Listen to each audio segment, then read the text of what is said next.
कैसे बड़े बड़े अस्पताल हैं जहां पर आपस में ही डॉक्टर्स भिड़ गए थे।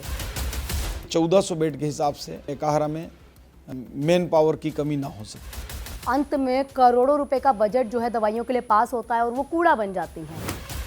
रखे रखे दवाई एक्सपायरी हो गई, राख बन गया। तो 1.5-2 साल तक तो लोग बीमार पड़ेंगे ही, तो वहीं कहीं ना कहीं तस्वीरें वैसी ही आती रहेंगी। ये तो आग लगने से पहले कुआं खोदा जाता है, ऐसा बोलते हैं। पानी वाला नाला उसको पार करते हुए उसे गुजरना पड़ रहा है क्योंकि प्रसव पीड़ा में वो है, वहां पर भी एम्बुलेंस की सुविधा नहीं है। इसमें स्वास्थ्य विभाग का 0.1% भी कहीं गलती नहीं है। क्या सच में लगता है कि वोट चोरी हुई है और इसीलिए उनका ये कार्य करना सही है? यदि वोट की चोरी हुई तो उस चोरी में इनके भी आदमी शामिल हैं। शराब की दुकानों में जाकर आपने एक कहते हैं मुहिम छेड़ी थी, चेक किए थे ब्रांड्स वगैरह, वो इसके पीछे का लॉजिक और कहानी जरा समझा दीजिए। मुझे इस बात की खुशी है कि मैंने जाकर शराब दुकान में वहाँ जांच भी किया। गुजरात में शराबबंदी, बिहार में भी शराबबंदी है, तो छत्तीसगढ़ में नहीं होनी चाहिए? निश्चित रूप से शराबबंदी होना चाहिए। बीजेपी को या एनडीए को दिक्कत परिवारवाद से नहीं है, उन्हें दिक्कत सिर्फ गांधी परिवार से। कि गांधी परिवार के लोग जो है कहीं ना कहीं राजनीति में जुड़ते हैं, जिनके अपने बच्चे कहीं ना कहीं विदेशों में पढ़ते होंगे, और हम चाह रहे हैं कि सिर्फ हमारे बच्चे जो है हिंदी भाषी रहे। भूपेश बघेल जी के लिए एक शब्द कौन सा इस्तेमाल करेंगे? जब मयूर नाच के बैठता है तो अपने पैरों को देखता है तो रोता है। और अपने बच्चों को आने देंगे राजनीति में? आपकी माँ का कोई एक सपना जो आपको लगता है मैंने ये सपना अपनी माँ का अभी पूरा नहीं किया है? देखिए, वो सपना तो लगता है माँ का।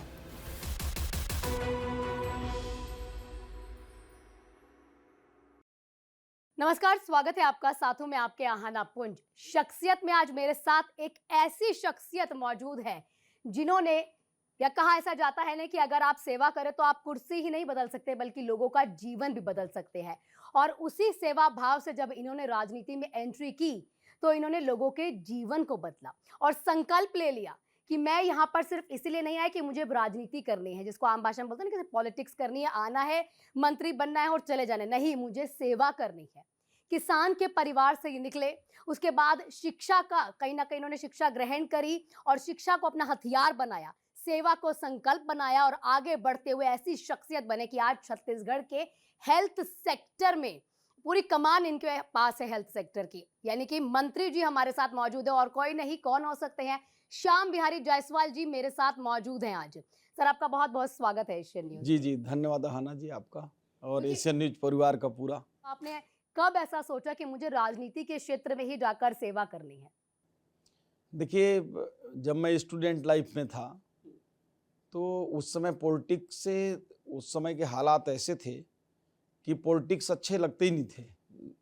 जैसा समान रूप से किसी को नेता एक समय बोल देते थे तो नाराज हो जाता था कि नेतागिरी कर रहे हो नेताजी, ऐसा करके। तो मेरा इच्छा कभी पॉलिटिक्स में आने की नहीं था और पॉलिटिक्स से मैं दूर दूर रहता था। फिर व्यवसाय चालू किया, व्यवसाय में राइस मिल वगैरह का काम स्थापित किया। कृषि हमारा पारंपरिक काम ही है। इसके बाद 2009 में ये जो नवंबर दिसंबर में ग्राम पंचायतों के चुनाव की प्रक्रिया चल रही थी, उसी समय एक ऐसे जाते जाते मजाक में हमने फार्म भर दिए और चुनाव लड़ लिया और वहीं से जनपद सदस्य बने और निर्विरोध रूप से जनपद के उपाध्यक्ष भी चुनी गए। और 2010 से उपाध्यक्ष रहते रहते 2013 तक उसको किए। इसके बाद फिर विधानसभा टिकट मिल गई। तो ये एक्सीडेंटल शब्द एक उपयोग होता है। तो मुझे लगता है कि राजनीति में आना मेरा एक इत्तेफाक ही था और बिना किसी पूर्व योजना, बिना प्री प्लानिंग के, बिना किसी लक्ष्य के उस समय राजनीति में एंट्री हुई। तो हेल्थ सेक्टर की मैं बाद में बात करूंगी। जानना चाहती हूँ कि आपको लगता है कि किसान उस तरीके से आज की डेट में आगे बढ़ रहे हैं जिस तरीके से उन्हें बढ़ना चाहिए, या फिर वो हक कहीं ना कहीं मिलना चाहिए? देखिए, केवल सरकार के ऊपर निर्भर होके, मैं एक किसान के हिसाब से बात कर रहा हूँ, अभी सरकार के मंत्री के रूप में नहीं। किसान हो या कोई भी सेक्टर का हो, केवल सरकारी योजनाओं या सरकार की सब्सिडी या सरकार के अन्य माध्यम से, सहयोग से ही हम केवल आगे नहीं बढ़ सकते।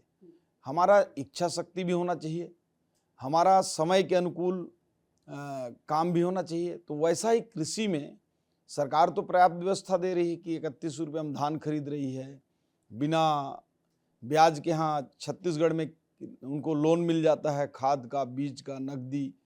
इसके साथ ही साथ जो अन्य फसल हैं जैसे दलहन है, तिलहन है, इसमें 10,000 रुपये प्रति एकड़ किसानों को दिया जाता है। लेकिन अब चूंकि जमाना बहुत स्पीड से जा रहा है, AI टेक्नोलॉजी आ गई है, जहां हम अभी कंप्यूटर तक भी नहीं पहुंचे हैं, सोशल मीडिया इंस्टाग्राम तक नहीं पहुंचे हैं, वहां AI टेक्नोलॉजी आ गई है। तो अब किसानों को भी समय के हिसाब से उसी दौड़ में चलना चाहिए।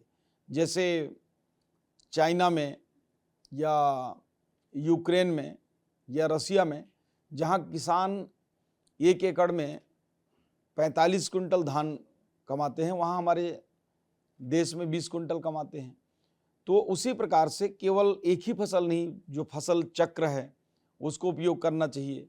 गन्ना जैसे हमारे यहाँ शक्कर फैक्ट्री, उसमें ध्यान देना चाहिए। दलहन तिलहन की ओर आगे बढ़ना चाहिए। तो कहीं ना कहीं किसान को समय के हिसाब से नया टेक्नोलॉजी और नए तरीके से खेती करना होगा। राजनीति में आते हुए वो संघर्ष तो आपने भी झेला होगा, तो उस समय के कुछ संघर्ष कैसी चीजें जो आज भी याद आती है और हंसी आ जाती है, अरे यार क्या दिन थे वो? मैं सामान्यतः नीचे से ऐसे ऊपर जाते गया, और जब जितना दूरी में पहुंचा तो जब पीछे मुड़कर देखा तो लगता था कि वही जमाना ठीक था। वो दिन जैसे उपाध्यक्ष के रूप में जब हम काम करते थे तो एक छोटा दायरा था, एक ब्लॉक में घूमना रहता था, लोगों से मिलना रहता था। तो उस समय कभी जैसे कोई त्यौहार हुआ तो किसी गांव में गए तो दिन भर वहाँ लग गया, लोगों के यहाँ रुकना, खाना, उनके साथ गप्पे मारना।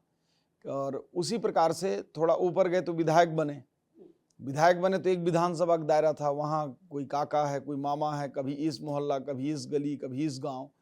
तो लगता था कि उपाध्यक्ष थे तब बढ़िया था, छोटा एरिया था, अब काम बढ़ गया है। अभी मंत्री बने तो पूरे स्टेट की जिम्मेदारी हो गई। तो लगता था कि विधायक थे तो वो जमाना अच्छा था, कभी कभी छुट्टी भी मार दिए तो कोई नहीं पूछने वाला।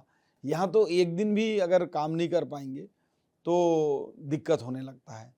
तो मेरे साथ ही नहीं, मुझे लगता है कि सबके साथ जो गुजरा हुआ दिन है वो लगता है कि अच्छा था और एक मानव प्रवृत्ति है, ऐसा लगता है। क्योंकि आप किसान परिवार से हैं तो आपने मेहनत भी उतनी ही करी है। अभी हम जब बात करें तो आपने बताया कि मैं पूरा जो है खेत ऐसे ही घूम लेता था, इस तरीके से काम करता था। लेकिन आज के समय पे अगर युवाओं को देखें तो लगता है कि वो संघर्ष नहीं करना चाहते, वो चाहते हैं झटपट सब कुछ हो जाए। तो एक मैसेज जो आप देना चाहें कि ऐसे नहीं होता है, सबको 24 घंटे पूरे वही मिलते हैं, समय सबके पास बराबर होता है, लेकिन एक जगह पे हार मारने का मतलब ये नहीं है कि आप उस चीज़ को छोड़ दें। हम सभी को और हमारे जो नौजवान हैं, युवा हैं, किसान हैं, सबको जो गीता का श्लोक है कि कर्मण्येवाधिकारस्ते मा फलेषु कदाचन, ये केवल एक साधारण वाक्य या पंक्ति नहीं है, ये वाकई में एक ऐसा श्लोक है जो जीवन का सार पूरे एक श्लोक में लिखता है कि हमको अपने कर्म करते रहना चाहिए, फलों की चिंता नहीं करना चाहिए। यदि हम फलों की चिंता करने लगेंगे तो मुझे लगता है कि हम अपने कर्म को पूरा नहीं कर पाएंगे। जैसे गांव में है, कोई साधारण किसान है, उसकी भी उतना ही महत्व है जितना कि एक मास्टर की है, उतना एक डॉक्टर का है, उतने एक इंजीनियर का है, उतने एक मिनिस्टर का है, उतने एक जर्नलिस्ट का है। क्योंकि किसान जो है सबके लिए अनाज पैदा करता है, तो शिक्षक उसके बच्चों को पढ़ाई करता है। अब ये सब बीमार हुए तो डॉक्टर इलाज करता है। राज्य की व्यवस्था देखना है तो मंत्री या मुख्यमंत्री, प्रधानमंत्री करते हैं। तो कहीं ना कहीं ये हमारे समाज के हम लोग सब अंग हैं और हमको अपने अपने काम को ही अच्छे से कर संतुष्ट होना चाहिए। जैसे आजकल के नौजवान हैं, मान लीजिए नौकरी हर कोई करना चाहता है और यदि नौकरी नहीं मिली तो हर काम को सहर्ष स्वीकार करना चाहिए। अगर यदि हम खेती भी कर रहे हैं तो न्यू टेक्नोलॉजी से करें, व्यापार कर रहे हैं तो आजकल इतने गवर्नमेंट की स्कीम्स हैं, इतने अच्छे अच्छे पॉलिसीज हैं कि उस व्यापार को भी एंजॉय कर सकते हैं। तो मुझे लगता है कि जीवन के हर पड़ाव में, हर क्षण में जो भी दायित्व हमको मिले, जो काम हमको मिले, उसको बड़े प्रसन्नता के साथ, पूरे उत्साह के साथ, पूरे लगन के साथ करना चाहिए। आपको लगता है अभी भी कुछ ना कुछ कमियां हैं जो सुधार की बहुत ज़रूरत है और मैं पूरी निष्ठा के साथ उस पर काम कर रहा हूँ? निश्चित रूप से हेल्थ सेक्टर हमारे छत्तीसगढ़ ही नहीं, पूरे विश्व का मैं कह सकता हूँ एक महत्वपूर्ण सेक्टर होता है और नित्य नए इसमें सुधार करने की सदैव गुंजाइश रहती है। और हम भी जब से माननीय विष्णुदेव साई जी की सरकार आई है और विशेष रूप से मुख्यमंत्री जी स्वास्थ्य को लेकर सदैव बेहद चिंतित भी रहते हैं, बेहद चिंता भी करते हैं। और यही कारण है कि आज पूरे छत्तीसगढ़ में, मैं वो दुर्गम क्षेत्र की बात करूं, बस्तर का एक जगह है चिंता गुफा, आप अच्छे से जानते होंगे कि वहाँ नक्सलियों का डेरा होता था। जब कोई भी घटना हो तो चिंता गुफा का नाम जरूर आता था कि चिंता गुफा की ओर भगे, चिंता गुफा में बैठे हैं, चिंता गुफा में ऐसा हो गया। उस चिंता गुफा में हमारी जो हेल्थ सुविधा है, वहाँ का जो पीएचसी है, उसको भारत सरकार का सबसे बड़ा एजेंसी एनक्यूएस, एक सर्टिफिकेट होता है एनक्यूएस, तो एनक्यूएस सर्टिफिकेट से उसको प्रमाणित किया गया। मतलब देश का सबसे बड़ा सर्टिफिकेट उस चिंता गुफा बस्तर को भी मिला। लेकिन चुनौतियां यहाँ कम नहीं हैं। अब हम सबसे बड़े राज्य के हॉस्पिटल मेकाहारा में जाएं तो वहाँ भी जाएंगे तो देखेंगे कि, और आप लोग बीच में काफ़ी हमारे मीडिया के साथी चलाए भी, कि जमीन में मरीज पड़े हुए थे, हाँ। पड़े हुए हैं, बेड लगाकर नीचे में हैं। तो लगता है कि ये कहीं ना कहीं स्वास्थ्य विभाग की विफलता है। लेकिन मैं उसके उलट मैं चैलेंज स्वीकार करने वाला आदमी हूँ। मैं बोला कोई दिक्कत नहीं, हमारी इसलिए ज़मीन पर लोग लेट रहे हैं कि पहले 500-600 मरीज भर्ती होते थे। अभी इन विगत 20 महीने के अंदर हमने व्यवस्थाओं को अच्छा किया है और हमारा जो लगभग 700 बेड है उसके जगह में 1200 से 1400 लोग भर्ती होते हैं। तो हम तो सुविधाएं अभी नहीं दे पा रहे हैं, लेकिन फिर भी उनका इलाज करना है तो ज़मीन में ही वो बेड लगा के करेंगे। तो ऐसा नहीं है कि बेड लगा लिए तो हम इसके बाद शांत हो गए। मैं माननीय मुख्यमंत्री जी को बोला कि ऐसी सी बात है, तो बोले क्या करना चाहिए, बोला 700 बेड का हॉस्पिटल और दे दीजिए। उन्होंने तत्काल स्वीकृत कर दिया, हमारे टेंडर प्रक्रिया में है। और ठीक है, आज नहीं बन पाएगा, 1.5 साल 2 साल के बाद जब बनकर कंप्लीट होगा तब सारे मरीज बेड पर होंगे। तो ये चुनौतियां और जो स्वास्थ्य विभाग में सुधार की आवश्यकता है वो सतत रहती है। और मैं भी ईमानदारी और निष्ठा के साथ लगातार प्रयास कर रहा हूं कि छत्तीसगढ़ की स्वास्थ्य व्यवस्थाएं सुदृढ़ हो सकें। लेकिन 1.5-2 साल में अगर बनकर तैयार होगा तो 1.5-2 साल तक तो लोग बीमार पड़ेंगे ही, तो वहीं कहीं ना कहीं तस्वीरें वैसी ही आती रहेंगी। निश्चित रूप से ये तो आग लगने से पहले कुआं खोदा जाता है, ऐसा बोलते हैं। तो अगर पहले की सरकार इस प्रकार की सोच रखती तो मुझे नहीं लगता है कि ये सब करना पड़ता। वैसे मैं आपको बता दूं थोड़ा सा संक्षिप्त में, स्वास्थ्य सुविधाओं के जो बड़े काम हमने किए हैं उनमें हमारे मैनिफेस्टो में भी था कि हम पूरे संभाग में एम्स के तर्ज पर सिम्स की स्थापना करेंगे, जो सुपर स्पेशलिटी हॉस्पिटल है। तो आप देखेंगे कि हमारे पास रायपुर में डीकेएस है, बिलासपुर में माननीय प्रधानमंत्री जी के हाथों वर्चुअल और माननीय मुख्यमंत्री जी स्वयं गए थे, हम सुपर स्पेशलिटी चालू कर दिए हैं। जगदलपुर का सुपर स्पेशलिटी संभावित तिथि 1 नवंबर को हम शुभारंभ करने जा रहे हैं। सरगुजा में हमने सुपर स्पेशलिटी स्वीकृत कर दिया है। एक संभाग दुर्ग बचा है, उसको भी आने वाले समय में करेंगे। इसके अलावा अभी तक आज़ादी के बाद से लेकर अभी तक, जब राज्य बना तो 1 मेडिकल कॉलेज था। 15 सालों में डॉक्टर रमन सिंह जी के नेतृत्व में वो 10 मेडिकल कॉलेज तक पहुंचा। और इन 20 महीनों में मुझे बताते हुए बेहद खुशी है कि हमने 5 नए मेडिकल कॉलेज स्वीकृत किए। सभी टेंडर लग चुके हैं, जल्द ही निर्माण काम चालू होगा और अगले सत्र से पढ़ाई होगी। कुल 8 नर्सिंग कॉलेज थे, उसको बढ़ाकर हम सीधे 20 कर दिए, 12 नए स्वीकृत किए। 1 फिजियोथेरेपी कॉलेज था, हमने 6 को स्वीकृत किया है, अब 7 फिजियोथेरेपी कॉलेज होंगे। योग और नेचुरोपैथी समय की मांग है, हमारे प्रदेश में एक भी नहीं थे। लेकिन जिस प्रकार लोग जिंदल में जाते हैं या फिर और नेचर केयर सेंटर में जाते हैं, तो छत्तीसगढ़ भी प्रकृति के गोद का भरा पूरा वो है। तो यहाँ 100 बेड का योग और नेचुरोपैथी का हॉस्पिटल और रिसर्च सेंटर के साथ साथ वोकेशनल ट्रेनिंग सेंटर भी माननीय प्रधानमंत्री जी ने मुख्यमंत्री जी के पहल पर छत्तीसगढ़ को दिया है, जो पूरे भारत में 3 राज्यों को मिला, उसमें हमारा भी है। हम स्टेट बजट से 4 नए योग और नेचुरोपैथी के नए हॉस्पिटल सैंक्शन किए हैं। मानसिक अवसाद लोगों में बढ़ते जा रहा है, तो मेंटल स्ट्रेस को लेकर 100 बेड का जो हॉस्पिटल छत्तीसगढ़ में एकमात्र था सेंद्री बिलासपुर में, उसको 200 बेड कर दिए। 2 नए हॉस्पिटल, एक जगदलपुर और एक सरगुजा में, हम दोनों ध्रुव में मेंटल हॉस्पिटल स्वीकृत कर दिए हैं। तो इस प्रकार से हेल्थ सेक्टर को हम पूरे बस्तर हो या सरगुजा हो, हमारे चाहे फिजियोथेरेपी हो, चाहे मेंटल हॉस्पिटल हो, चाहे नेचुरोपैथी हो, उसको लेते हुए आयुर्वेद हॉस्पिटल बिलासपुर का हम एक नया स्वीकृत किए हैं, जो मेडिकल कॉलेज है उसके लिए आयुर्वेद का। उसी प्रकार से सिम्स के लिए नया भवन के लिए 700 करोड़ दिए हैं, ताकि आज़ादी के पहले को भवन फिर से नए रूप में दिख सके। तो हम लोगों ने बड़ा बड़ा काम जो है सभी क्षेत्रों में किया है। डॉक्टरों की भर्ती भी हम 2000 के आसपास इन 20 महीने में किए हैं, चाहे वो बॉन्ड हो या फिर NHM से हों। इसी प्रकार 3000 से ऊपर हम NHM से जो छोटे कर्मचारी हैं हमारे, जैसे लिपिक हैं, वार्ड बॉय हैं, नर्सिंग स्टाफ है, इनकी भर्ती किए हैं। उसके साथ साथ 610 अभी रेगुलर नर्स की भर्ती हम व्यापम से कर रहे हैं। 125 कॉलेजों के लिए असिस्टेंट प्रोफेसर की भर्ती निकाले हैं। तो मैं मानता हूं कि हम जो कर सकते थे इन 20 महीनों में पूरी ताकत लगा कर किए हैं। आज पूरे प्रदेश की जो OPD है वो 1.5 गुना हो गया है, IPD 2 गुना हो गया है। जैसे कि मेकाहारा का मैं बताया कि पहले बेड नहीं भरते थे, आज डबल हो गए हैं। जब मरीज आ रहे हैं तभी तो ज़मीन में लेटा के इलाज करना पड़ रहा है। उसी प्रकार से सुविधाओं का भी विस्तार हम लोग किए हैं। आम जनता को आयुष्मान का लाभ मिल रहा है। आज पूरे देश में छत्तीसगढ़ पहला राज्य है जो सबसे ज़्यादा कैशलेस इलाज लोगों को दिया। ये हमारी आयुष्मान की सफलता है।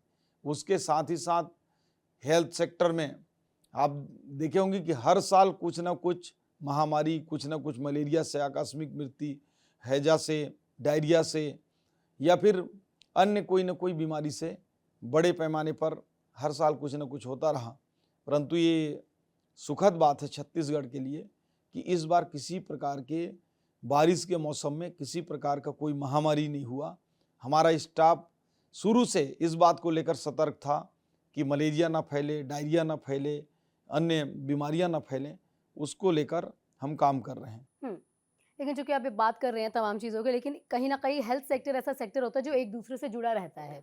जैसे अभी आप डायरिया की बात कर रहे हैं, तो बालोद के 8 महीनों का अगर आंकड़ा देखा जाए तो 2500 से भी ज़्यादा लोग हैं जो डायरिया का शिकार हो चुका है, और वजह है साफ पानी।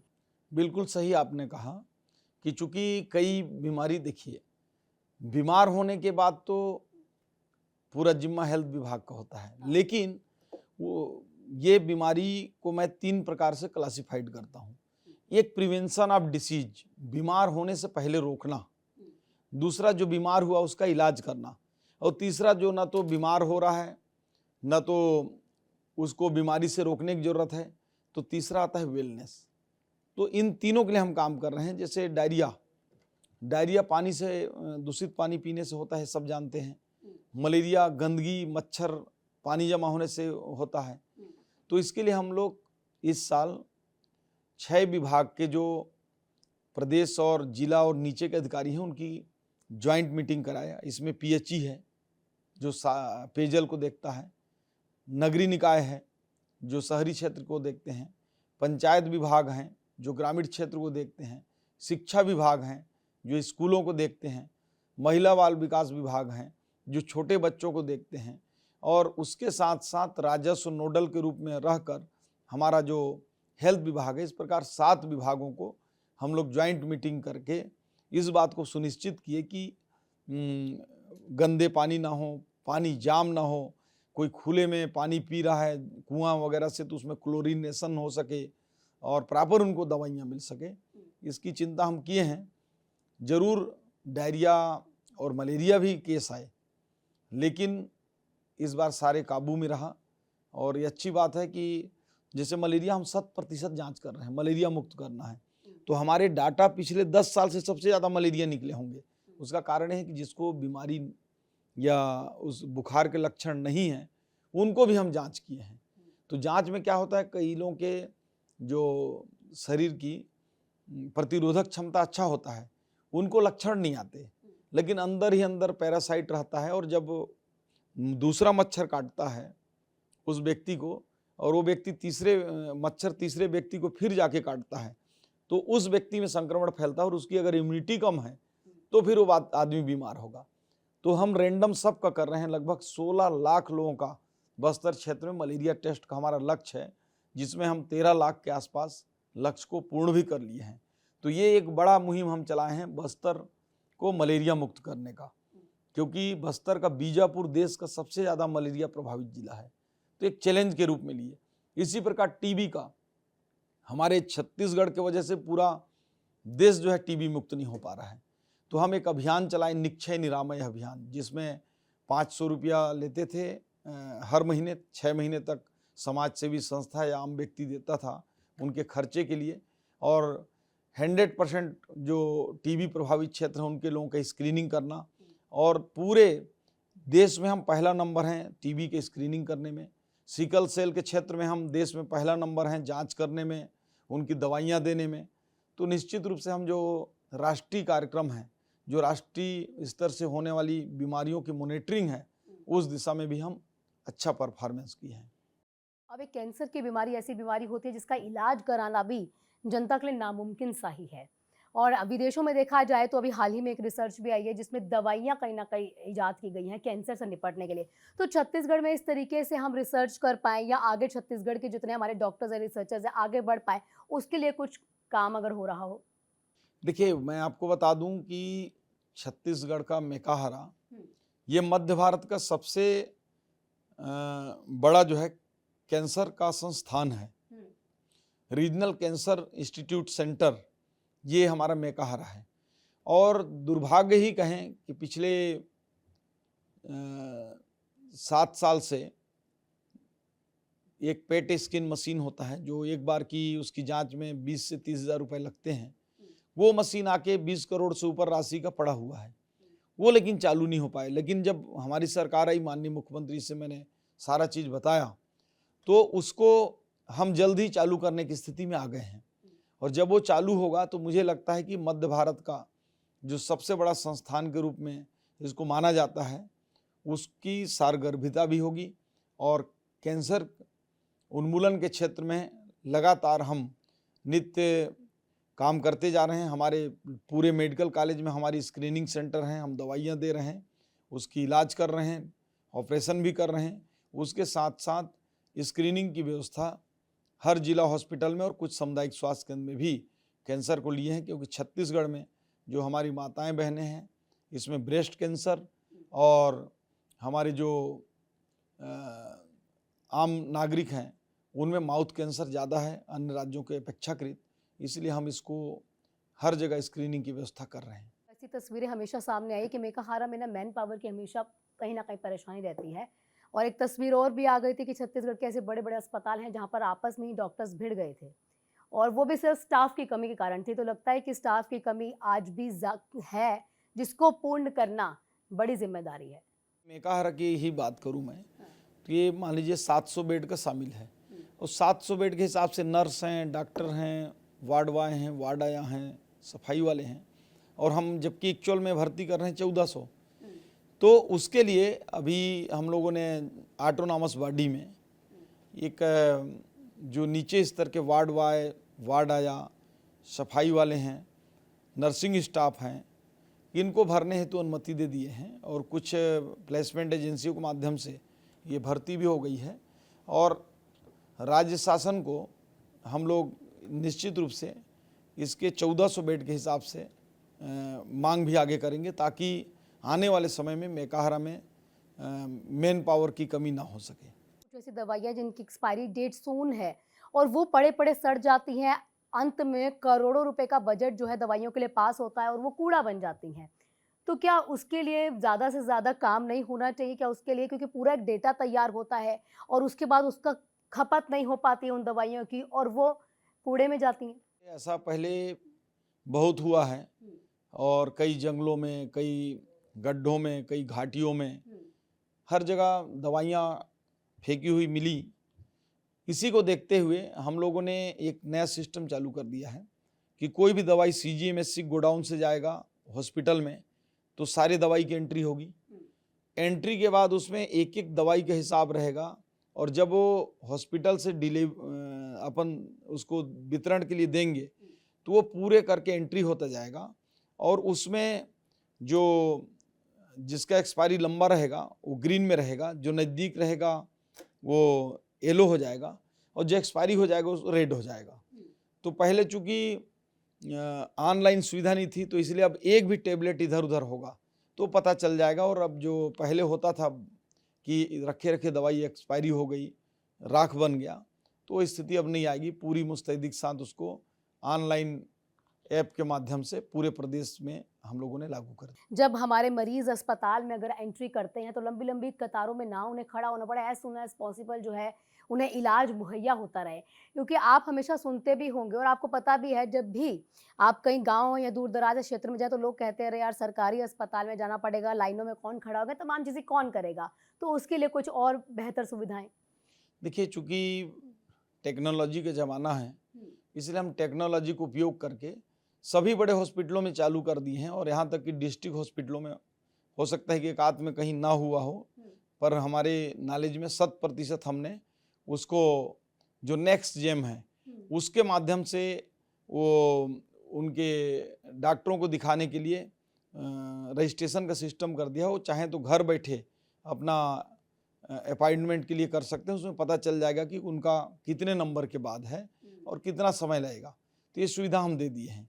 दूसरा, जो बार बार पर्ची लाने ले जाने का, उसके कार्ड रखने का एक झंझट होता था, उसको भी एक हमारे आभा आईडी है, उस आभा आईडी को एक्टिवेट करके उसके साथ अब डॉक्टर्स जो है दवाइयाँ जो लिखते हैं तो उनके आभा आईडी में आ जाएगा। और मान लीजिए बॉम्बे में कहीं दिखाना है तो उस आईडी नंबर के साथ दिखाएंगे तो पूरा रिपोर्ट आएगा कि किस डॉक्टर ने किस बीमारी का क्या क्या जांच कराया, जांच के बाद क्या क्या इलाज किया, कौन सी दवाइयाँ दिया, वो सारे मरीज का प्रोफाइल में आ जाएगा।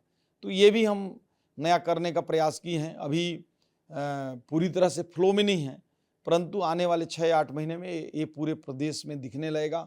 इसी प्रकार से जो स्टाफ के अटेंडेंस के लिए है, आधार बेस्ड अटेंडेंस हमने कर दिया है कि वो उस क्षेत्र में रहेंगे तो उनका अटेंडेंस लग भी जाएगा। और यदि वो क्षेत्र छोड़कर जाएंगे तो वो ऐप बता देगा। ये भी व्यवस्था हम की है। बस्तर में अमूमन ऐसा भी देखा जाता है कि लोग इलाज से ज़्यादा झाड़ फूक पर कहीं ना कहीं विश्वास में ऐसा लग जाते हैं और ऐसे कई तस्वीरें सामने भी आई हैं। तो जागरूकता के लिए, स्वास्थ्य की जागरूकता के लिए क्या कुछ कदम है जो कहीं ना कहीं एज सुन एज पॉसिबल उठाए जाने चाहिए? देखिए, चूँकि बस्तर कई कारणों से बहुत उसको या तो कहें कि प्राकृतिक रूप से भी जो वहाँ की भौगोलिक स्थिति है, बीच में फिर नक्सलियों के वजह से, और कई ऐसे क्षेत्र हैं जहाँ तक आज भी मेडिकल की फैसिलिटी नहीं पहुँच पाती है। ऐसे में रिमोट एरिया के लिए हम 57 माननीय प्रधानमंत्री जी ने जन मन योजना के तहत मेडिकल मोबाइल यूनिट दिया है, जिसमें डॉक्टर होंगे, नर्स होंगे, पैथोलॉजी वाले होंगे, मशीनें होंगे और दवाइयों के साथ पूरा अमला जो है उन बस्तियों में जाएंगे, वहाँ कैंप लगाएंगे और एक दिन में 7-8 जगह वो लोग जाएंगे, जितने जगह पहुँच सकते हैं 7-8-10 बस्तियों में जाएंगे और लगातार इस 57 गाड़ी उन रिमोट एरिया में जाएंगे ताकि लोगों को दवाइयाँ मिल सके। उनके डिलीवरी से पहले उनको अवेयरनेस करके संस्थागत प्रसव कराने हेतु हम ला सकें, लोग झाड़ फूक से बच सकें।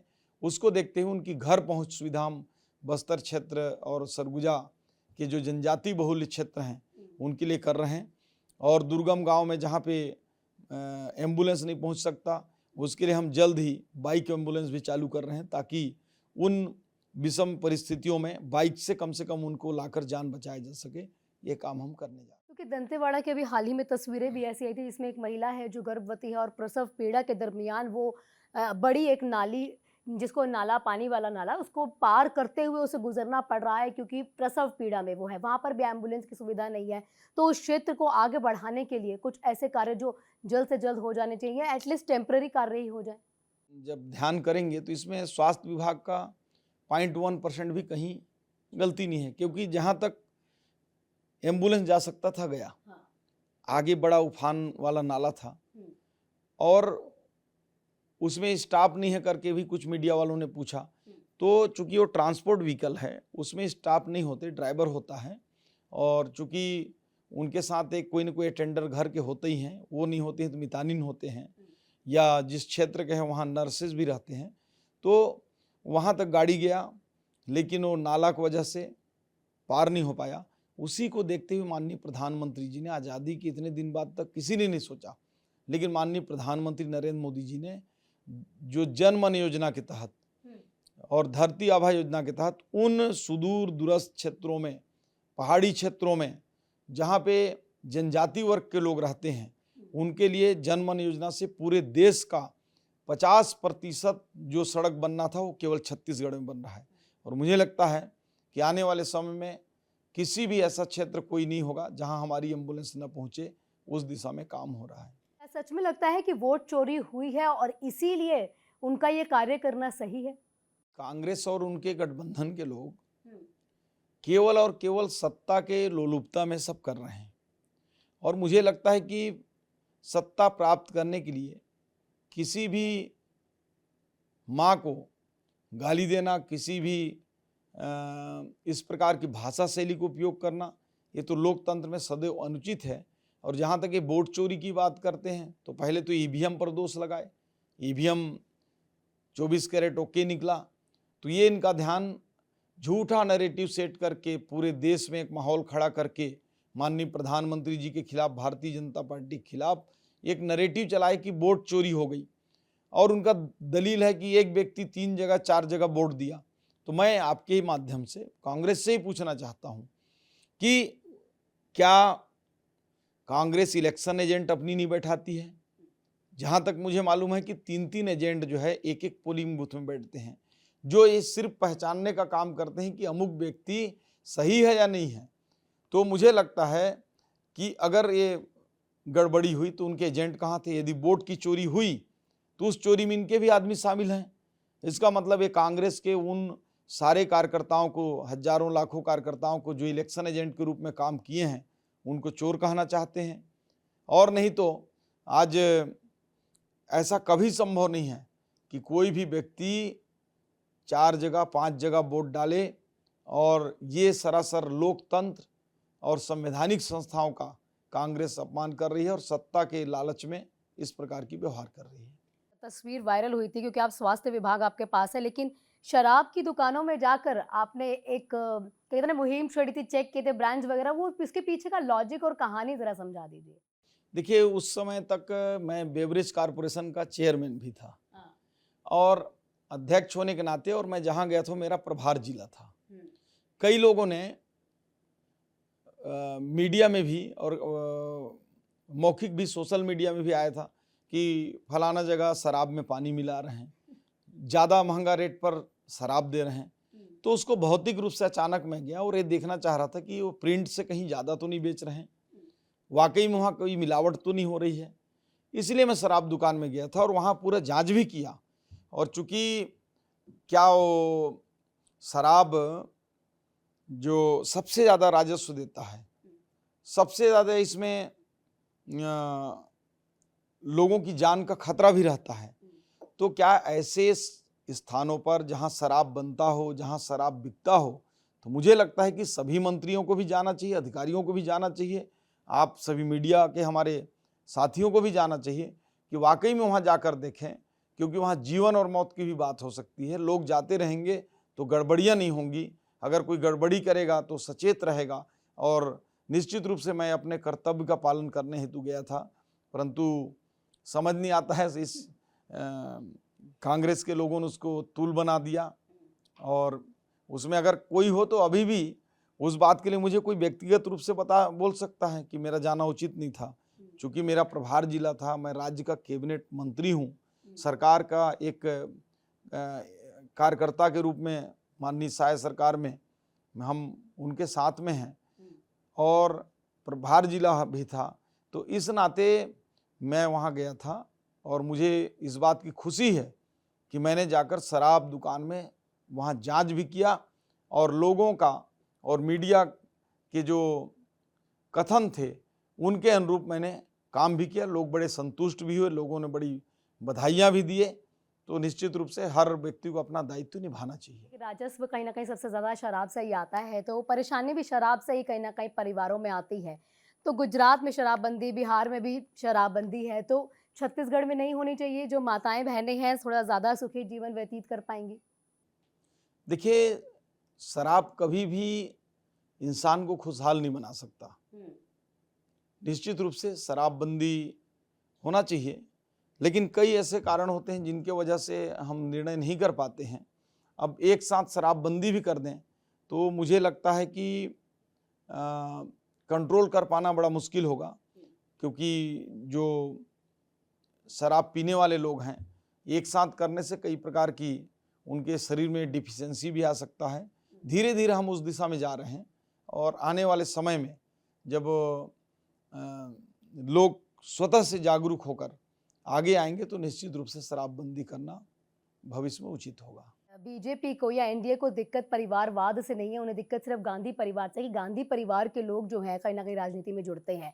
ऐसे बहुत से बड़े बड़े चेहरे हैं जो एनडीए में है और परिवार से जुड़े हुए ही हैं, जैसे ज्योतिरादित्य सिंधिया है या फिर सम्राट चौधरी भी है, तो उनके लिए क्यों नहीं बोला जाता है?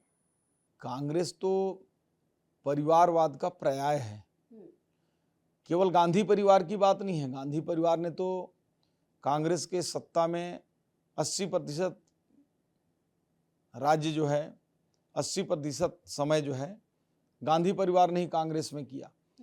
तो जो परिवारवाद है उसकी कई परिभाषा हो सकता है। परिवारवाद में खुद का अपना परिवार, अपने पारिवारिक रूप से उसको आगे बढ़ाने का काम, ये भारतीय जनता पार्टी में बहुत ही बिरला है। एक दो उदाहरण हो सकते हैं तो उनको ध्यान करेंगे तो कुछ हमारे नेतागण दूसरे पार्टी से भी आए हैं, कुछ हमारे जैसे लीडर हैं उनके बेटे बेटियां जो हैं कई परिस्थितियों बस कुछ लोग आ गए हैं, परंतु ये मंशा जो है कि एक ही परिवार की ओर पूरा देश देखे, ये गलत है। और हम किसी व्यक्ति का विरोध नहीं करते हैं, परंतु ये लोकतांत्रिक देश है, लोकतंत्र में परिवारवाद या वंशवाद की कोई जगह नहीं है, ये राजशाही में इसकी जगह है। अब आपने शुरुआत में ये वाली बात बोली थी कि मैं जैसे जैसे आगे बढ़ता जा रहा हूं तो हमेशा लगता है कि मुझे पीछे का कुछ सुखद पल है जो मुझसे छूटते जा रहे हैं। अब ऐसा पल जो आज भी आपको लगता है बहुत याद आता है, यार चाहे मैंने पिता के साथ वो पल बिताया था, चाहे मैंने माता जी के साथ पल बिताया था? देखिए, मेरे को तो उस समय का जो बारिश का दिन है, जब खेतों में जब रोपाई चलता है, बैल उस कीचड़ में धान रोपाई के लिए कीचड़ बनाते हैं, उसमें अपने पूंछ में कीचड़ को लपेटे हुए जब ऐसे चलाते हैं तो हल चलाते समय पूरा कीचड़ पूरा आँख मुँह में पूरा सन जाए। फिर जब वो नाश्ते के समय हो तो पेड़ के नीचे बैठकर बैलों को खड़ा करके वो वहाँ पे रोटियों का नाश्ता करें। और जो साथ में गांव वाले जो हमारी मजदूर हैं और या फिर हमारे पड़ोसी हैं जो रोपाई में साथ में काम करते हैं, वो पल मुझे बहुत याद आता है। और जब भी बारिश होती है और मैं धान के खेतों के बीच से निकलता हूँ तो मेरे स्टाफ लोगों से पूछिएगा, मैं बेकाबू हो जाता हूँ, बोलता हूँ गाड़ी रोको, कुछ भीगना है करके, तो मना करते हैं। तो मन करता है कि वहीं भीगते रह जाएं, पूरा खेतों के बीच में घूमते रह जाएं। वो पल मुझे तो आज भी मंत्री जी बनने का हमेशा कभी करता कर है। नहीं पाए? नहीं, अब चूंकि खेत में अगर हम दिन भर हल चलाएंगे तो राज्य का काम भी प्रभावित होगा, चाहकर भी वो दिन को नहीं प्राप्त कर सकते। बस यही एक ऐसी चीज़ है जो मंत्री जी बनने के बाद लगता है कि यार ये रह गया, मुझे एक बार करना है, या परिवार को समय, क्योंकि अरुण साहू जी से जब मिले थे तो वो कह रहे थे कि मैं परिवार को समय कम दे पाता हूँ, या फिर अनुज शर्मा जी से मिले तो वो ये कहते हैं कि मैं गायकी जो है मतलब इस पोस्ट पे आने के बाद, विधायक बनने के बाद वो समय मैं मिस करता हूँ, मुझसे वो नहीं हो पाता।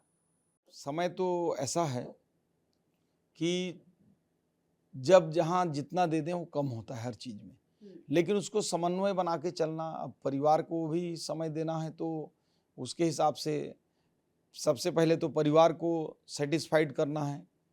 घर में बीवी हैं, बच्चे हैं, माँ हैं, परिवार हैं, तो उसको भी कितना किस लिमिट तक देना है वो अपने ऊपर रहता है। फिर अपने क्षेत्र को समय देना, फिर अपने व्यवसाय को समय देना, अपने शरीर को भी समय देना एक समय है जो हम नहीं दे पा रहे हैं। मैं नियमित रूप से 20 साल तक योग किया हूँ, और लेकिन जब से मंत्री बना हूँ बीच बीच में करता हूँ, लेकिन रेगुलर नहीं हो पा रहा है। तो एक बड़ा मेरे लिए नुकसानदायक है। और सबसे महत्वपूर्ण चीज़ समय ही है, और समय को मैनेज करना, मैनेज करके चलना, और जो समय है उसी में सारे चीज़ों को लेकर पैरेलल चलना ही मुझे लगता है कि आज के समय और वक्त की मांग है। जो मैं करता हूँ, मुझे समय को लेकर न क्षेत्र में कोई शिकायत है, न परिवार में शिकायत है, न कोई राज्य में शिकायत है। मैं समय को मैनेज करके चल रहा हूँ। उन लोगों को शिकायत नहीं है, लेकिन आपको कोई शिकायत है अपने आप से कि यार ये चीज़ अभी भी छूट रही है जो मैं अपने लिए करना चाहता हूँ? क्योंकि हम ये बताना चाह रहे हैं कि जनता सिर्फ ये ना समझे कि गाड़ियों में घूमने वाले मंत्री जी हैं। मंत्री जी अपने आप में भी, उनका भी एक जीवन है, उनके मन में भी कुछ शिकायतें होती हैं जो आप करना चाहते हैं, लेकिन आपके लिए सेवा में इतने लगे हैं कि वो चीज़ें आज उनके मन से छूट रही हैं। देखिए, वही जो नित्य रूप से जो हमारा योगा है सुबह का, वो छूट रहा है। और उसके साथ साथ तो जैसे व्यवसाय ही है, कृषि है। जैसे मैं कोरोना के बाद भी चुनाव के पहले तक 5 पिकअप सब्जी डेली निकलता था मेरा, 3 जगह सब्जी लगे हुए थे। और अभी मेरे देख रेख के कमी में 1 पिकअप भी नहीं निकलता होगा। जहाँ मैं 1000 कुंटल धान कमाता था, अब वो नहीं देखने से मुझे लगता है 600-500 कुंटल ही कमा पाते होंगे। तो एक लॉस तो हुआ ही है। जैसे मेरा राइस मिल का काम है, तो जो मिलिंग क्षमता मेरे समय में होने से होता, जो विस्तार उसका होता, वो सारा अवरुद्ध हुआ है। तो निश्चित रूप से कहीं न कहीं अगर हम जिम्मेदारी को संभालते हैं, कोई नया जिम्मेदारी करते हैं, तो पुराने जिम्मेदारी के जो काम है उसमें प्रभावित होना ये प्रकृति का नियम है। और इसलिए मैं मानसिक रूप से तैयार रहता हूँ, इसलिए मैं कष्ट नहीं पाता। अच्छा, जब आप एक युवा सोच से राजनीति में घुसते हैं, तो आपने कुछ सोचा होगा कि मैं राजनीति में जाकर ऐसा करूँगा, लेकिन अब जो नए युवा आ रहे हैं राजनीति में, तो वो क्या सिर्फ चकाचौंध देखकर ना आए, आपको ये भी समझ लेना चाहिए अगर आप राजनीति में एंटर हो रहे हैं तो? राजनीति में जो चकाचौंध है, ग्लैमर है, वो तो इतिहास में ईसा से 2000 पहले भी था और आने वाले 2000 साल के बाद तक भी रहेगा। लेकिन इस चकाचौंध के पीछे, इस ग्लैमर के पीछे एक दूसरा पहलू भी है जो उतना ही कारगर है जितना कि बाहरी खुली आंख से ग्लैमर दिखता है, उसी के पैरेलल ही कष्ट भी है, अंगारों में चलना जैसा है। क्योंकि हम जो है जनता के सामने हमारी दायित्व, घर परिवार के सामने दायित्व, क्षेत्र के प्रति दायित्व, राज्य के प्रति दायित्व, अपने प्रति दायित्व, अपने व्यवसाय के प्रति दायित्व, ये सारे चीज़ों को पैरेलल लेके चलना और चलने के साथ उसको निभाना, ये बहुत चैलेंजिंग होता है। वैसे तो जो मयूर होता है वो नाचता है, कितना अच्छा लगता है, बहुत अच्छा लगता है। लेकिन जब मयूर नाच के बैठता है तो अपने पैरों को देखता है तो रोता है, क्योंकि वो बहुत ही बदसूरत उसके पैर होते हैं। तो वही स्थिति राजनीति में है। लोगों को लगता है कि वो मयूर जो नाच रहा है, विधायक है या मंत्री है, वो बड़ा खुशहाल होगा। लेकिन उस विधायक मंत्री से पूछिएगा तो उसकी स्थिति मयूर के जैसा होता है। तो आप विधायक जो आप मंत्री जी जनता सब को रह चुके हैं, पूछ लेती हूँ, बता दीजिए आपकी स्थिति। अब देखिए, आम आदमी टाइम पर दाल चावल सब्जी बढ़िया खाना खा लिया, कई दिन सारा कुछ होने के बाद दिन भर भोजन नहीं मिलता। पहले था तो आराम से आखिर 10 बजे, गांव में तो 8 बजे ही सो जाते थे, लेकिन 10 बजे 11 बजे सो जाते। अभी 2 से पहले सोना नहीं। सवेरे अगर लेट से सो भी गए तो 10 बजे तक सो के उठ गए, लेकिन अब तो 6 बजे उठना है, भले आप 5 बजे सोइए। तो कई ऐसे पहलू हैं जो वो मयूर के जैसा स्थिति है। जब अपने बारे में हम सिंहावलोकन करते हैं कि व्यक्तिगत हमारे पास क्या बचा है, तो उस समय उस मयूर की स्थिति होती है। अच्छा, बेटा हमेशा अपने माँ के साथ ज़्यादा जुड़ाव रहता है, तो आपकी माँ का कोई एक सपना जो आपको लगता है मैंने ये सपना अपनी माँ का अभी पूरा नहीं किया है, चाहे मैं मंत्री ही क्यों ना बन गया हूँ? देखिए, वो सपना तो लगता है माँ का पूरी तरह तो नहीं पूरा कर पाऊंगा, पर आंशिक रूप से मैंने पूरा कर दिया है। माँ चाहती थी कि मैं डॉक्टर बनूं, अच्छा, तो आपने सब डॉक्टर्स को अपने और अंडर कर मैंने लिया। 2 बार ट्राई भी किया, हाँ, तो मेरा वेटनरी में हो गया था। हाँ, तो मैं बोला पशु वाला डॉक्टर नहीं बनूंगा, और मैं फिर पीजी केमिस्ट्री से एमएससी भी किया, कुछ दिन पढ़ाया भी।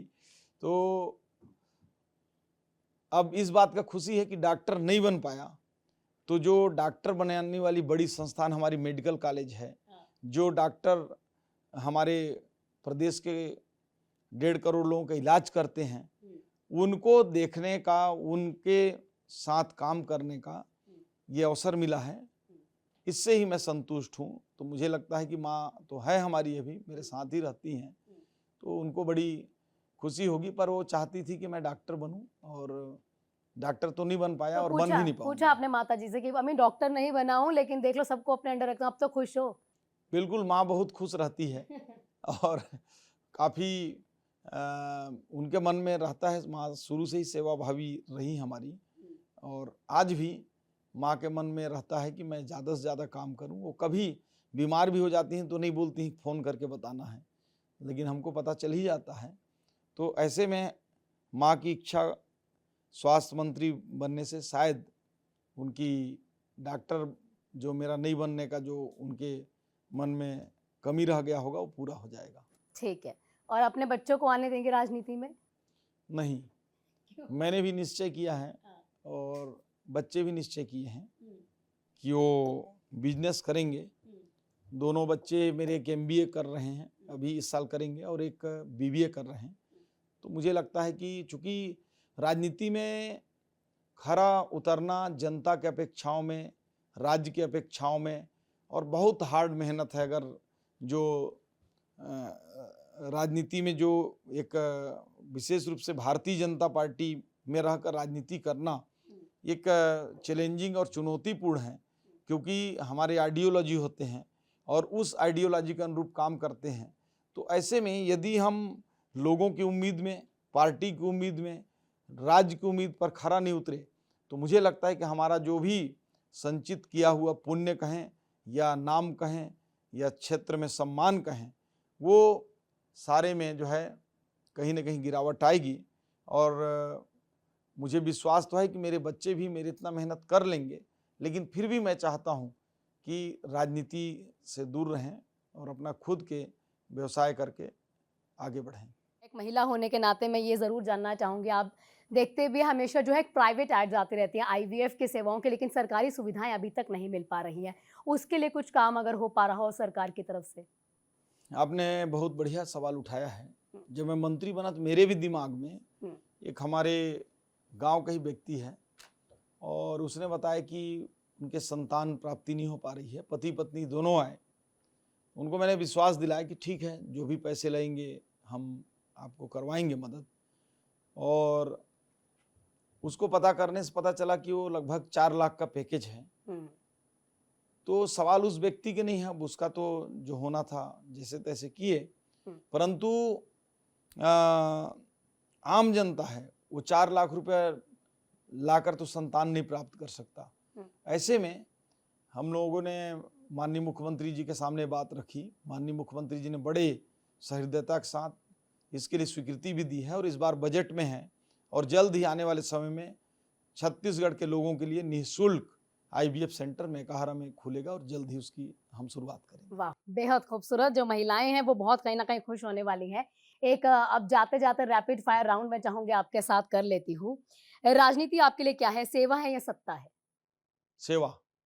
और विपक्ष जो आप आरोप कहीं न कहीं आपके ऊपर लगते हैं, तो आपको क्या लगता है कि मुझे जवाब देना चाहिए या चुप्पी ही सही है, जो कहीं न कहीं मेरे कर्म है वो जवाब देंगे? देखिए, दोनों ही हम करते हैं। पहले तो हम जवाब देते हैं, पहला टारगेट। और दूसरा, जो विपक्ष कोई भी आरोप लगाती है, सही या झूठा, उन पर हम संज्ञान लेते हैं और उनको, उनके आरोप को एक वो समझकर, चैलेंज समझकर उसको ठीक भी करते हैं। अच्छा, आपने बता दिया कि भई मैं जो है पिछला समय नहीं देखता हूँ, तो अब आगे-आगे बढ़ना है, तो मंत्री जी बनने के बाद केंद्र में मंत्री जी बनना चाहेंगे आप? नहीं, मेरी तो ऐसी कोई कामना नहीं रहती है। देखिए, मैं तो संगठन का व्यक्ति हूँ। पिछले समय प्रदेश में किसान मोर्चे का अध्यक्ष भी रहा, कोरबा जिला का संगठन प्रभारी भी रहा। तो मुझे पार्टी जो भी काम देगी, तो ऐसी कोई नहीं है। जहाँ भी काम देगी, इससे नीचे देगी तो पर भी ठीक है, इससे ऊपर देगी तो पर भी ठीक है। जहाँ पे हूँ वहाँ पे रहेंगे तो पर भी ठीक है। सत्ता में रहें या संगठन भी रहें। मैंने शुरू में बोला कि जो किसान भी है, वो भी उसमें संतुष्ट होके मन लगा के काम करे। तो मैं कहीं भी रहूँगा, मैं इतना ही खुश रहूँगा। मेरा कोई 0.1% भी किसी भी पद ऊपर या नीचे या इस प्रोफेशन या दूसरे प्रोफेशन में कभी कोई फर्क नहीं पड़ेगा। तो राजनीति में सबसे ज्यादा जरूरी क्या है, सत्य या फिर रणनीति? देखिए, राजनीति में रणनीति ही महत्वपूर्ण होती है। मैं एक उदाहरण आपको बता दे रहा हूँ। जब मैं पहला चुनाव लड़ा तो मुझे आइडिया था नहीं विधानसभा का।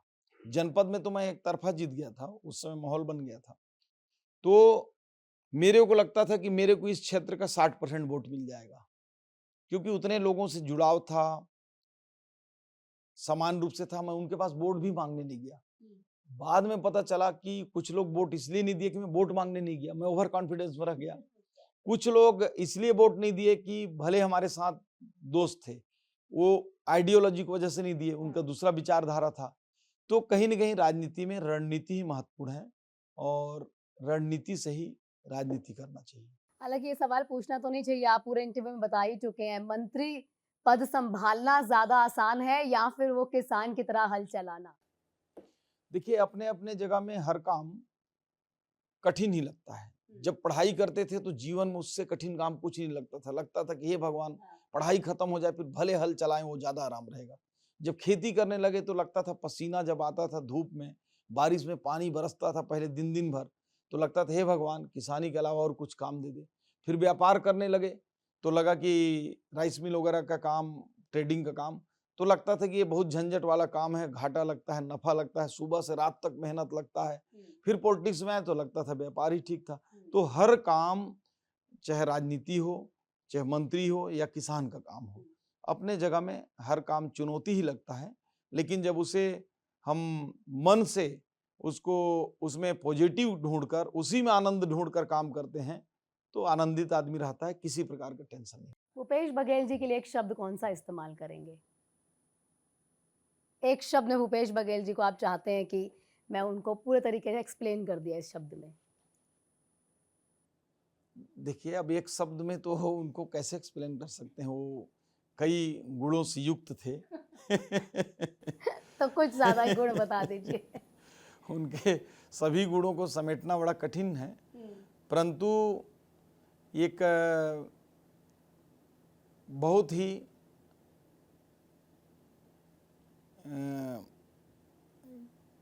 कहना चाहिए कि जो जादूगर होता है, जादूगर। तो जादूगर जो है, लोगों को लगता है कि सामने में असलियत में हो रहा है, लेकिन जब जादूगर चला जाता है तो लगता है कि ये सब धोखा था। तो इसी तरीके से आप कहीं ना कहीं 5 साल आपने बता दिए।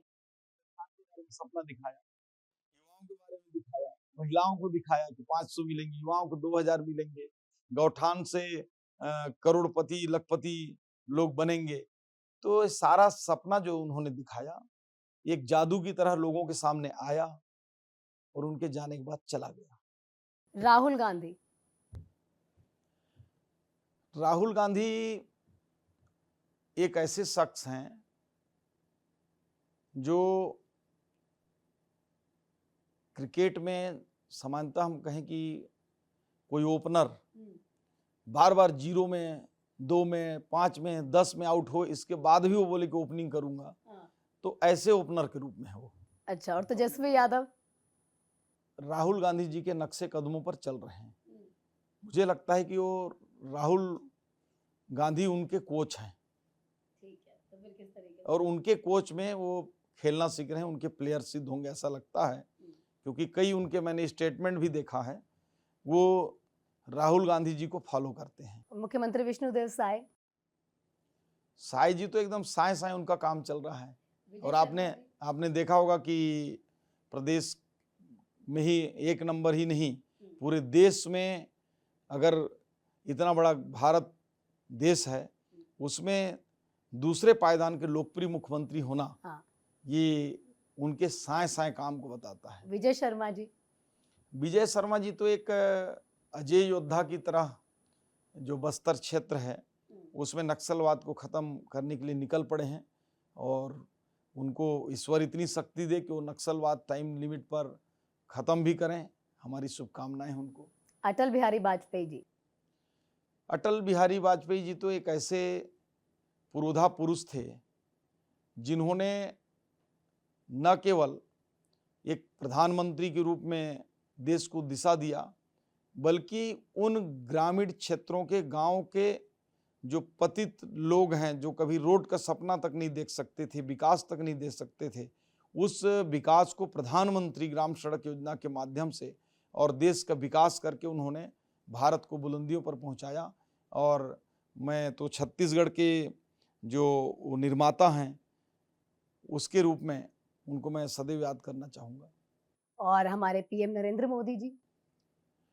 नरेंद्र मोदी जी एक ऐसे व्यक्ति हैं जो ये बता दिए कि एक चाय बेचने वाला भी देश का इतना सशक्त और मजबूत प्रधानमंत्री हो सकता है जिसके लिए पूरी कायनात भी मिलकर उनके साथ, उनके पीछे पड़े हुए हैं। जितने भी मैं अभी बताना नहीं चाहूँगा, आप सब दिन भर आप लोग करते रहते हैं, कौन कौन लोग, कहाँ कहाँ के लोग, देश ही नहीं दुनिया के लोग उनके पीछे लगे हैं। इसके बावजूद भी आज माननीय प्रधानमंत्री जी एक चट्टान की तरह 56 इंच की सीना लेकर खड़े हैं। तो मुझे लगता है कि उनको एक देश के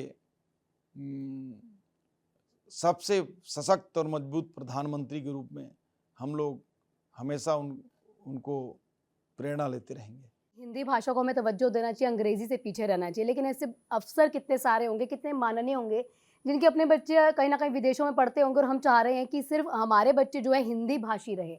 ऐसा गलत नहीं है सोचना? देखिए, हर भारतीय को हिंदी का ज्ञान तो होना ही चाहिए। और अगर उत्तर भारतीय हैं तो उत्तर भारतीय मतलब मध्य भारत से लेकर ऊपर ये पूरे हिंदी भाषी राज्य हैं, तो हिंदी का 100% ज्ञान तो होना ही चाहिए। और दक्षिण में भी हिंदी का ज्ञान होना चाहिए, लेकिन अंग्रेजी भी आज के समय में उतना ही आवश्यक है। तो हिंदी हमारी मातृभाषा है, मुख्य रूप से हिंदी होनी चाहिए और साइड में अंग्रेजी का भी ज्ञान आज के समय में हमको रखना चाहिए। और महाराष्ट्र में जो हिंदी भाषियों से द्वेष है, देखिए वहाँ एक नैरेटिव सेट करने का प्रयास किया जा रहा है। और अगर हम देखेंगे कि महाराष्ट्र की उन्नति में, चाहे वो फिल्म इंडस्ट्री हो या उद्योग जगत हो या वहाँ का इकोनॉमिक ग्रोथ हो, उन सब में हिंदी भाषी लोगों का बड़ा योगदान है। आज वहाँ पान ठेला से लेकर बड़े मॉल तक में जाएंगे तो हिंदी भाषी हर जगह मिलेंगे। और इस प्रकार का कुछ लोगों का नैरेटिव है और मुझे नहीं लगता है कि इन बातों का कोई इस देश में स्थान है। जाते जाते एक मैसेज जो आप युवाओं को देना चाहते हैं, राजनीति में आ रहे हैं तो ये सोचकर पहले से आना आपने बता दिया, लेकिन हेल्थ का कितना ख्याल रखना है? मैं खुद स्वास्थ्य मंत्री हूं, मैं आपको बता रहा हूं कि इन चीजों पर ध्यान दें। देखिए, नौजवानों को मैं ये कहना चाहूँगा कि पूरे लगन और उत्साह से काम करें। मैंने बार बार उत्साह और लगन शब्द का उपयोग किया है क्योंकि जिंदगी जिंदा दिली का नाम है, मुर्दा दिल क्या खाक जिया करते हैं।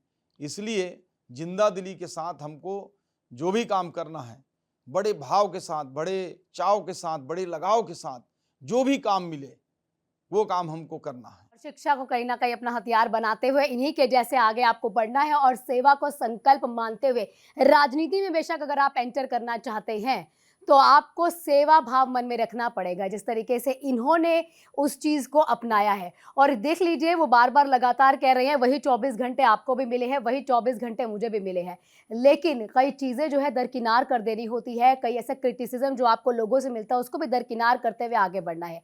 अगर कोई भी दिक्कत परेशानी आपको आती है तो ये आपके लिए उसी सेवा भाव से आज भी हर जगह खड़े हैं इनके पास, बस आपको पहुंचने की जरूरत है। और इसी के साथ इस खास प्रोग्राम में तो इतना ही। फिर होगी आपसे मुलाकात एक और शख्सियत के साथ, तब तक मुझे दीजिए इजाजत। नमस्कार। जी नमस्कार आपको भी।